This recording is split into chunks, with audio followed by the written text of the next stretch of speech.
Welcome back after that short break. Time now for What's Hot, where we talk about the stories that have everybody talking. We're joined today by Jana and Willow with Milwaukee Social Media, and Jeff Wagner is back. So government agencies can now collect cell phone records without a warrant. A key basis for that ruling: you use your cell phone voluntarily, therefore forfeiting your right to constitutional protection for records. Is this still a privacy issue? I have so many problems with that thin argument, and I really hope it goes to the Supreme Court and is overturned. But by that token, at this point in time, that means that almost anything you do is voluntary besides breathing and blinking. What's not, is it voluntary to live inside a shelter? Is it voluntary to drive a car? I suppose it is. I don't like it. I don't like it for all the reasons, but that precedent or that premise was super thin. Well, I think what's going to ultimately, I believe this is the right decision as a matter of law, because traditionally the expectation of privacy that attaches to a phone conversation is different than other things. Now, having said that, I think it's the right decision as a matter of law, and if it gets appealed to the Supreme Court, my guess is, even though you can go broke trying to guess what the Supreme Court's going to do, my guess it's going to be affirmed. That doesn't mean, though, that if Congress wants to act, and if Congress decides that this is too much of an invasion on people's privacy, there's nothing that stops Congress from saying, regardless of whether it's constitutional or not under the Fourth Amendment, we think this goes too far. And John Ann, if enough people buy into that argument, they just don't want to be tracked, I think that's a matter for the legislation, and maybe legislators will adopt that.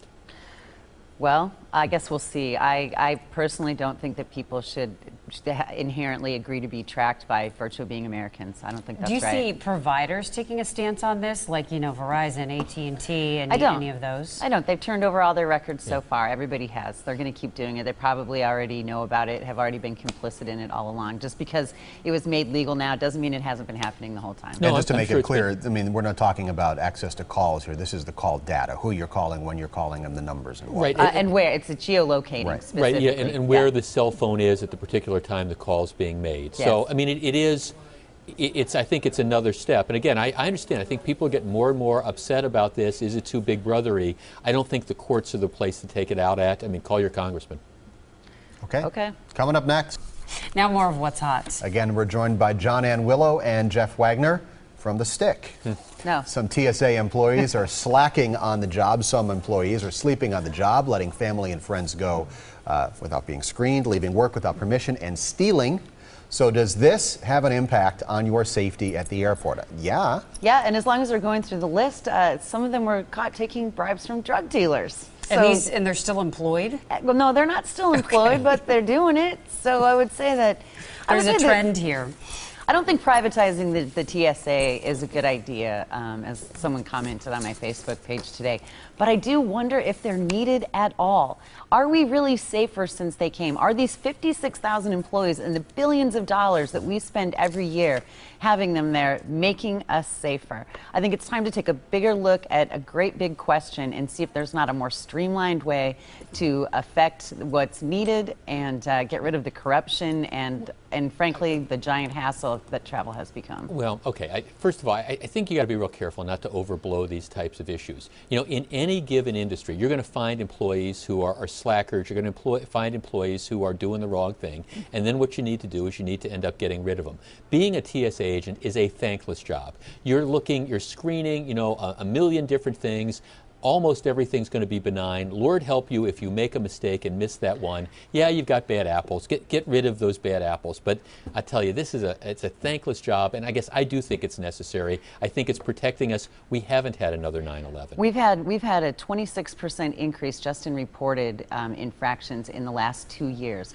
And when we're talking about people stealing, sleeping on the job, and taking bribes from drug dealers, I think it is time to take a bigger look at the bigger problem. I'm not saying that their job isn't thankless. I'm not saying that most of them aren't well intended. I'm saying, is this agency necessary, and does it really do what it's supposed to do? All right, third topic. A lot of us don't really like going to the doctor, especially when they take blood. But now it might not even be a person performing that task. That's VBot. A robot that's supposed to be just as good as a human when it comes to finding a vein and drawing your blood. VBot can also put in IV lines. No thank you. I had some blood drawn last fall when I got my annual physical, and the woman who did it from Aurora, she was an intake nurse for the Marine Corps for decades. She was painless. She found the vein, got it in. I didn't even know. Well, I don't want a robot. And that's what freaks me out too. I really don't like being poked, and I really count on a compassionate phlebotomist who will like make eye contact with me and find the right vein and put it in at the right angle and tell you what's happening. Yes, yes. Yeah, and I have to tell you, when they miss with IV lines, oh, it's the worst. It burns. Okay, I have a confession. See, this hits close to home, because when I was in college, no, when I was in college, I dated a woman who was a medical technologist, and she used to practice on me. So I mean, that was like true love. I mean, I swear there was a period of time where I looked like I was a heroin addict, because you had all the different bruises. But she used to practice. Give me your arm. That's exactly it. It's like, okay, well, what do I get? What do I get if you let me draw blood? So I'm all in favor of the personal touch there, no question about it. Well, not to mention the fact that people are going to be out of jobs if you're creating these robots. It still requires a tech, I suppose, to operate it. But I want to get back to the part where his arms are so collapsed that they have to like move to other parts in his body. And then like, how do you work that out, Here's the thing, if you need a tech to operate the robot, why don't you just have a person doing the job? Yeah. That's it. I love all the medical technologists out there. I mean, I have fond memories, so that's okay. You could have dated a chef, a massage therapist. Medical technologist. Practice on me all you want. A pastry chef. Oh, honey, sure, I'll eat the cake. And I married a lawyer. Okay, so go figure, There you go. We're going to take a break now, and we'll be right back.